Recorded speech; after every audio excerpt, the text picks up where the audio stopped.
পরের দিনও আক্রমণের হাত থেকে রেহাই পেল না বাংলার হিন্দুরা।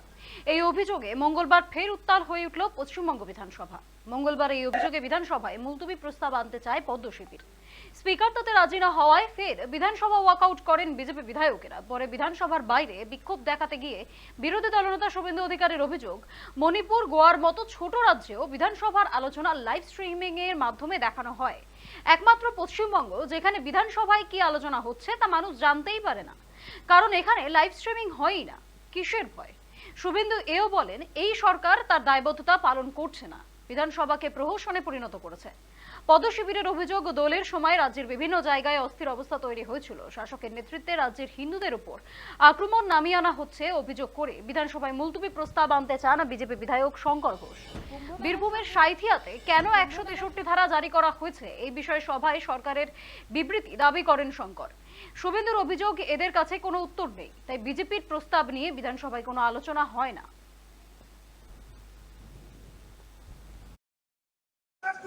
সরকার জবাব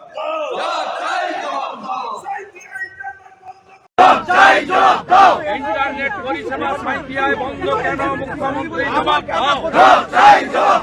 আপনারা জানেন যে ভারতীয় জনতা বিধানসভা চলাকালীন রাজ্যের আইন শৃঙ্খলা অবনতি, নারী নির্যাতন, হিন্দুদের ধর্মীয় কাজ করার ক্ষেত্রে সংবিধান সব ধর্মকে অধিকার দিয়েছে। কেবলমাত্র হিন্দুদের উপরে কেন বারে বারে আক্রমণ? সাঁইথিয়ার 5টা গ্রামে 14 তারিখ থেকে ইন্টারনেট পরিষেবা বন্ধ।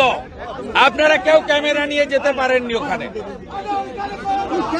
ধারা 163 এর উত্তর মুখ্যমন্ত্রীকে বিধানসভায় এসে দিতে হবে।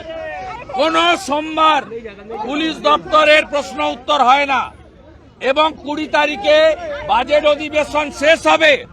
এবারেও গত 14 বারের মতো 13 বারের মতো এবারেও স্বরাষ্ট্র তথা পুলিশ দপ্তরের বাজেট গিলোটিনে পাঠানো হয়েছে।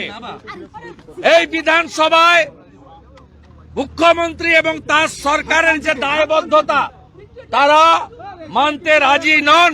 বিধানসভাকে প্রহসনে পরিণত করেছেন। আমাদের একাধিক এমএলএ কে সাসপেন্ড করেছেন।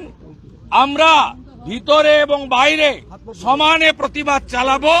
ক্যামেরা নিষিদ্ধ ভিতরে, তাই প্রত্যেক দিনই রাস্তায় এসে জনগণের কাছে আমাদের কথা বলতে হচ্ছে।